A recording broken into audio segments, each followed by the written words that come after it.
Good morning, Marianas, and welcome to Hagatnya. I'm Troy Torres. And I'm Johnny Rosario. It is 6:39 a.m. on this Tuesday, the 6th of September, 2022. When we come back, we'll bring you our top stories to include education and political news on Guam. Stick with us.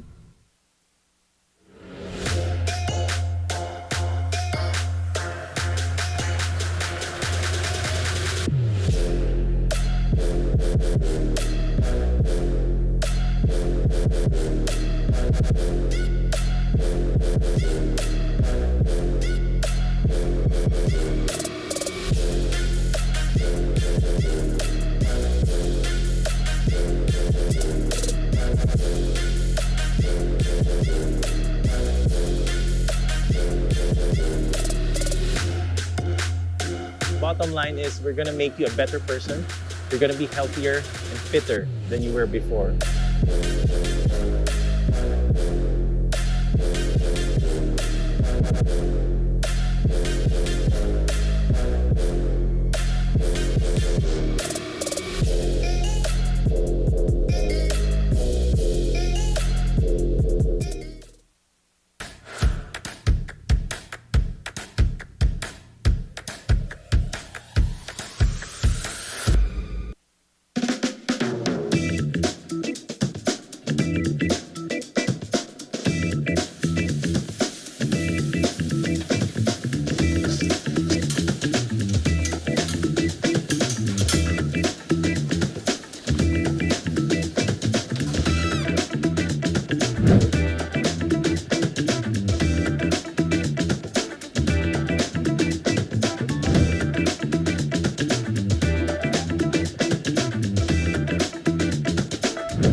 Welcome back.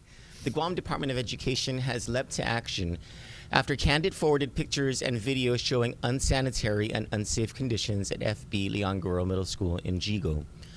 While DOE awaits a structural assessment by an engineer, Chairman of the Board of Education, Mark Mendiola, said several options and contingencies are ripe for exploration depending on the assessment.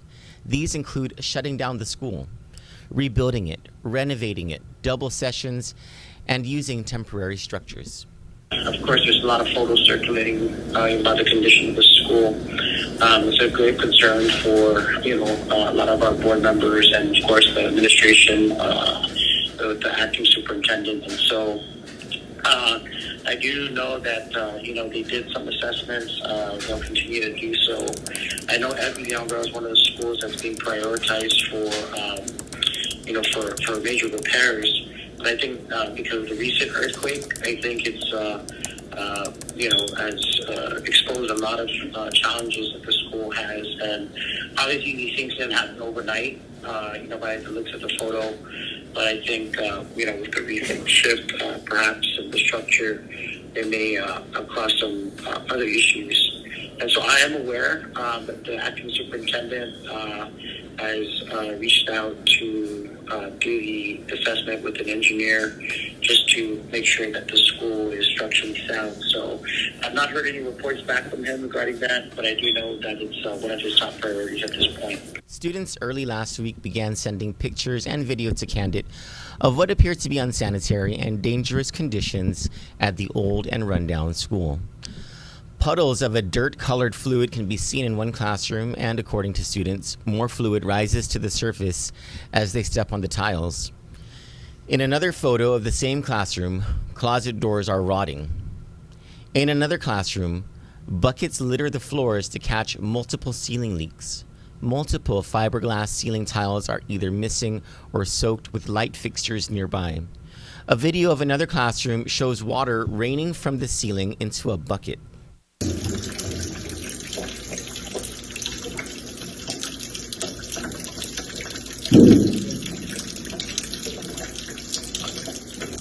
Other photos in other classrooms show a large rat in a trap, another rat in a classroom, and a dead rat in a crevice that, according to students, smelled so strong of decay and rat feces they had to be evacuated. More photos have since come into the newsroom showing unsecured piles of equipment at the campus, and according to sources at the school, at least 2 students slipped and fell on wet floors, one of whom fell on her face and needed attention. Mr. Mendiola said he was not made aware of the incidents, but the reports raised the level of urgency for the school system. Sticking with education news, public school teachers may be able to breathe a sigh of relief about the future of the 20% pay raise they received. Last week, several teachers from various public schools told Kandit that DOE officials informed them the pay raise may not continue come October 1st, when the new fiscal year begins. There's good news for them. Last week, Guam legislature included the funding needed for DOE to pay the pay raise in the fiscal year 2023 budget. The effort was championed by Budget Chairman Senator Joe San Agustin, Senator Talina Nelson, and Education Chair Senator Amanda Shelton. Mr. San Agustin told Kandit, quote, "The support of our teachers by way of this adjustment is rooted as far back when I served as a member of the Board of Education. In 2007, we worked to give our teachers an increase that resulted in a 3% adjustment upward. It's now 20 years since. Still today, we hear of the department's lack of certified teachers, and we hope this pay adjustment will encourage our teachers to stay and encouraging new teachers to work, molding our future in our public school system," end quote. The pay raise will be funded as long as the governor signs the budget bill into law and as long as the projected revenues are collected, so the budget office can release allotments to DOE accordingly. Tony Babalta, the chairman of the Democratic Party of Guam, sat down with me Friday in an interview where Mr. Babalta spoke about the sensitivities of mending an apparent divide between the Leon Guerrero Tenorio campaign and their Democratic opponents, Michael San Nicolas and Sabrina Salas Matanani. I don't want to say that it's not happening. These are personal conversations between folks who are closer to either principals or the surrogates of principals that end up reaching out. I think really on primary election day, the fact that the camps are located near each other at the polling sites, that's really where some of the healing from the activities of the primary season start to get mended, right? People are sharing food with each other, they're seeing each other from across the street. It's no longer, just a person on Facebook or a call into a radio station or anything like that. You start seeing people, you start seeing your fellow Democrats, and they start talking to each other. I think that's where some of the healing begins. It's week 2 of the general election campaign, and all eyes are on the thousands of voters who chose the San Nicolas Salas Matanani team in the primary election and where they will cast their votes in November. Kandit is awaiting word from the governor's campaign whether she and Lieutenant Governor Joshua Tenorio will sit down for an interview with us, as former Governor Felix Camacho and Senator Tony Ada have done. Meanwhile, the Camacho-Ada campaign has been quite visible in its efforts to secure voters from the San Nicolas camp, not the least among whom are the congressmen and Ms. Matanani themselves. Since the primary election, both San Nicolas and Matanani have been seen with Camacho and Ada. Ms. Matanani even attended the Republican Party of Guam's annual Lincoln dinner late last week, embracing the Republican candidates. Governor Camacho in his weekly podcast spoke about his personal relationship with Mr. San Nicolas and his outreach to him.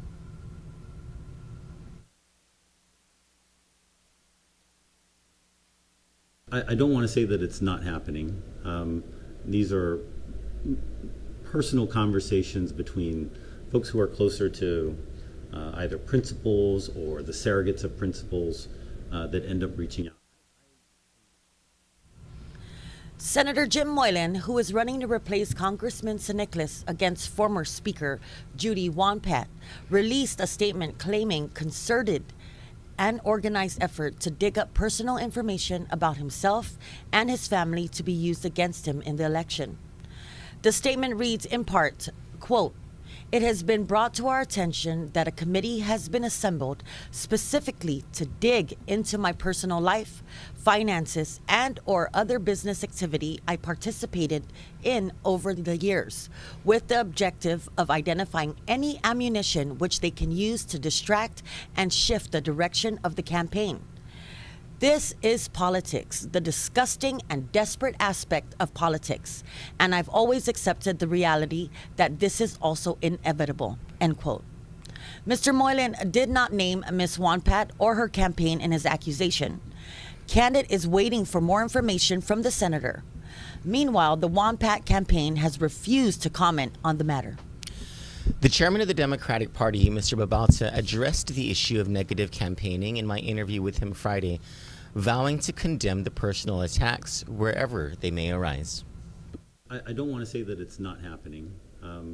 These are personal conversations between folks who are closer to either principals or the surrogates of principals that end up reaching out. I think really on primary election day, the fact that the camps are located near each other at the polling sites, that's really where some of the healing from the activities of the primary season start to get mended, right?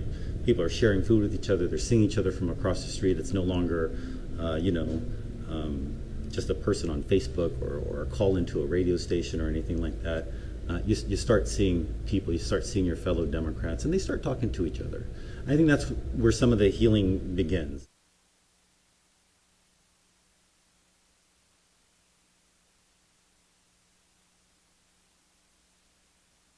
Difficulties with the correct thing to bring up. Zach, how much longer do we have?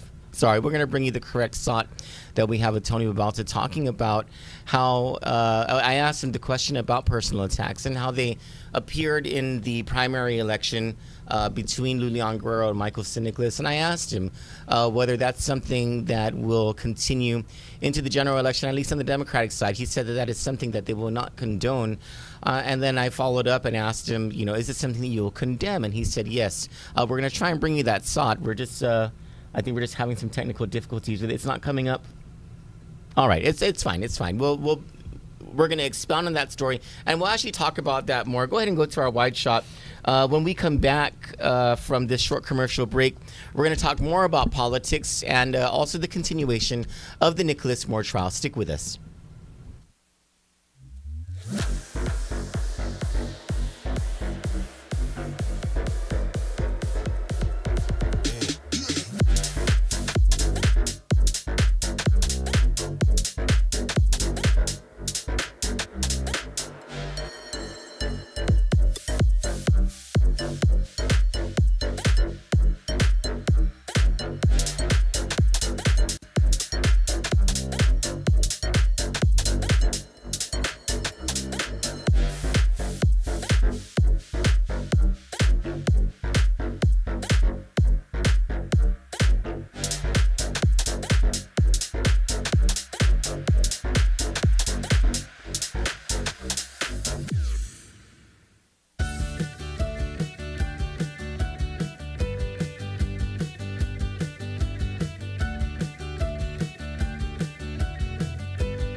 Welcome back. So if you're a GovGuam employee, you know, there are several perks that come with being a government of Guam employee. I think the most important of which is health insurance. And I don't know who I'm almost certain that Take Care and Select Care are still the options that you have. Yes. And you know, one of our advertisers is CrossFit Hitsa, and they're not just an advertiser; we're also patrons of the gym. And at CrossFit Hitsa, you can do the whole CrossFit thing, which we don't do. Right. But we do the powerlifting. You can also join their powerlifting class. And there are other sorts of classes that they have. It's a pretty intimate gym. And when I say that, what I mean is, you know the people there. Yeah. You become family with them. And it's pretty comfortable. If you need help understanding how things work, how your body works, there's always someone there to help you. There's a one-on-one kind of thing that happens with the coaches. And so as, you know, you as Government of Guam employees, select your insurance company. One of the things that you can select as well is which gym that you sign up to. Now, if you sign up with Take Care, you can join CrossFit Hitsa for free as a Government of Guam employee who has Take Care. If you sign up with Select Care, you can join CrossFit Hitsa for 50% off. A discount. Which is a pretty good deal already. It's actually not very expensive. And you can also get married. If you're single, sign up. Wedding bells happen over there. Oh, at CrossFit Hitsa? Yes. Yeah. Not Chatmac stuff. Yeah, real stuff. Real stuff. Yes. Real weddings. Yes. You know, and just to give you a refresher of what it looks like at CrossFit Hitsa, here's one of our commercials.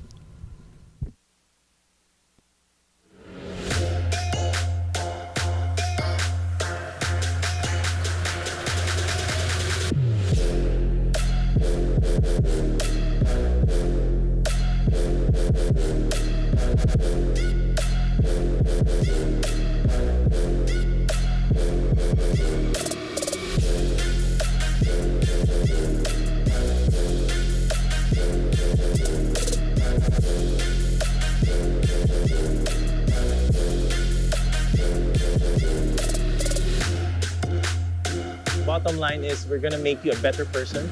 You're going to be healthier and fitter than you were before.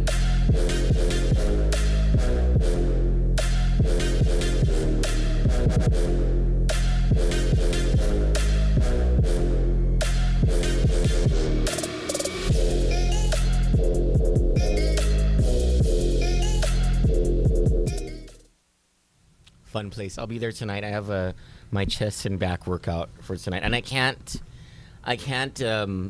work out in the morning or through the afternoon because the Nicholas Moore trial starts again today.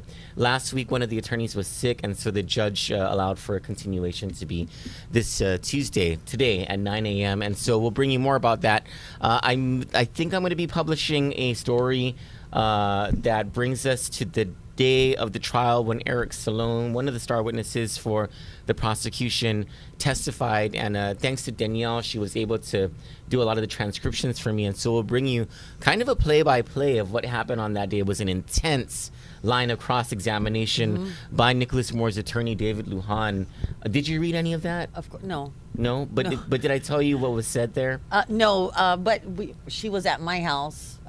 Danielle was transcribing at your house? Yeah. Was she like flipping out about what was being said? Yeah, she's like, oh, and she started to read things, and I was listening at the moment, but I just... One of the critical things that came out during the cross-examination was David Lujan asking Eric Salone. Oh, I'm sorry, I should probably bring this back a little. This trial is not the Michael Castro murder trial.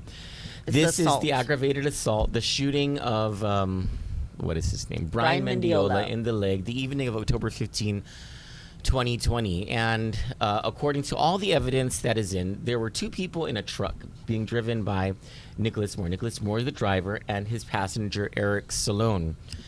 And they've never recovered. The police never found the gun. It's a gun capable of firing a .38 caliber bullet. They recovered the .38 caliber bullet from the hospital at GRMC, where Brian Mendiola went the day after he was shot. But the bullet wasn't recovered from GRMC until a month after it was taken out of Brian Mendiola's leg. And one of the things the defense is trying to bring out, or a story that it's trying to tell the jury, is that the reason Brian Mendiola didn't get the bullet removed from his leg until a day after he went to Naval Hospital And refused it. refused to get the bullet taken out of his leg. And then he went to GRMC the next day. Apparently, according to the evidence being presented in this case, in between that time, phone calls were being made to Nicholas Moore's father's company, Yeah. Unitech Environmental. Allegedly extorting them for money. Yes. Yes. So, this is a very exciting trial indeed. But in the cross-examination of Eric Salone, who the defense is painting as the actual shooter in the case, David Lujan asks Eric Salone, are you aware that in the testimony of Your good friend. what is his name? Curtis Garrido. Oh. Not his friend. Curtis Garrido, the guy who apparently was the witness? No, the person who was supposed to be shot by Oh. whomever, and is a witness to the crime. Curtis Garrido, who I think, by the way, is still wanted by the marshals. The judge issued a bench warrant for his arrest because he didn't show up to trial. He's another star witness for the prosecution. He told police, and David Lujan asked Eric Salone, are you aware that Curtis Garrido told police the shooter was the black guy, not the white boy? Which is of course, a big distinction. Nicholas Morris is white. Eric Salone is black. Right. And so that's a big thing that came out on trial. We'll see where this goes today. Brian Mendiola, the victim in this case, is supposed to take the stand. We're not sure if the marshals have been able to locate him, but we'll see. This would be an exciting day. You know, this case, it's the rat race. Whoever beats to the cheese. So Eric Salone beat Nicholas Moore to the cheese. By agreeing to testify. Right, He took a plea agreement, and the plea agreement, according to the defense, is a sweetheart deal. Eric Salone, as long as he testifies and the prosecution doesn't find that he lied, he will not spend a single day in jail. And so we'll see how this goes, and when this all wraps up, we'll see how the jury finds for Nicholas Moore. The story that we brought you earlier about Jim Moylan. Jim Moylan issued a news release last week from his campaign saying that he found out that there is this committee or something, or a group of people. Welcome to our world. who are organizing to gather negative information against Jim Moylan, which, of course, you know, in all campaigns, you want to know about your opponent's record. But I think where Jim Moylan's crossing the line is it's his understanding that they're gathering information against his family. Yeah. Which, of course, crosses the line. That's that's the MO of that party. And so we called up the WANPAT campaign because he didn't name the WANPAT campaign in his news release, and we asked. But who else is gonna dig it up? Not Talina. Well, she lost. Well, you know, there are a lot of bad actors on both sides of parties. Troy, you cannot see. Yes, there is, but there are. We're done with this whole. Oh, we don't really affiliate with them. No, you do. Yeah, and so we asked the WANPAT campaign last night whether this is them, and they refused to comment. So I don't know what more to say. What more is there to say about it? But I mean, no, they just refused to comment. Yeah, they refused to comment, and so I don't know how dirty the gubernatorial campaign is going to get. I can just imagine, but it also looks like the congressional campaign might get a little dirty if what Senator Jim Moylan is saying. Well, expect anything with this year's politics. Expect it all. We're trying to get in. Speaking of the gubernatorial campaign, we're trying to get an interview with Governor Lulian Guerrero. And why are we Lieutenant Governor Josh trying? Tenorio. I don't understand this trying. Why is it so hard? Oh, I don't know what their reasons are for not responding, but the reason we're trying is because we want to give them equal time. But they've always had equal time. They've always had our platform. You know, in the primary election, we were biased. We were out there for Michael St. Nicholas. But in this general election, we don't have a dog in the race. So this equal time thing, they should embrace it, I would think. We had this interview with Felix Camacho and Tony Ada, and really they've been friendly. They've been hitting the road, not just friendly to us, but they have been hitting the road hard everywhere. You see them, you hear people talking about them, about how they're campaigning and how they're reaching out. They stated this in the primary election. They're going to wait. And boy, did Yeah. they come out hitting the ground running hard. And there's just this excitement in the air about the Republicans that I don't think many people saw coming. I think people saw a Felix Camacho campaign prior to the primary that was almost non-existent except for the billboards and a few commercials here and there. But as soon as the primary election happened, they hit the ground running. They're not ashamed. And actually, they were always excited to both be on Kandit and to take our phone calls. And they send us stuff all the time where I had to have a conversation with their communications person about, hey, look, these things you're going to have to pay for advertising. But I'm happy to take these other things. And our commitment is, we're going to ask the other campaign, either for their responses or if there's a Felix and Tony interview, we're going to give the other campaign an opportunity to be interviewed by us as well. We've given them a deadline of tomorrow because I told them that I need to start writing my story based on the interviews we've had with Camacho and Ada, with Tony Babalza, and with Juan Carlos Benitez. It's going to be incomplete without Lou and Josh, except that if they don't abide by the deadline, the story will be complete. Just without their comments, Right. And without Their interview. the benefit of having them say something, and so get these in-depth stories at candidnews.com. now we ask you to join us in turning our attention to the only morning show of any consequence or significance on Guam, every Monday to Friday from 6 a.m. to 10 a.m. The Ray Gibson Show on 93.3 FM, The Point. Also on Facebook Live at The Point Guam and on YouTube Live on The Ray Gibson Show. And then again this afternoon from 4 p.m. to 6 p.m., the most educational show in the Marianas. It's the Bob Klitsky Show. I'm sorry, Tall Tales with Bob Klitsky and Jose Martinez. Thank you so much for joining us. Let's turn our attention to Ray Gibson's 93.3 FM, The Point. For Kandit News, I'm Troy Torres. And I'm Johnny Rosario. Good morning, Marianas.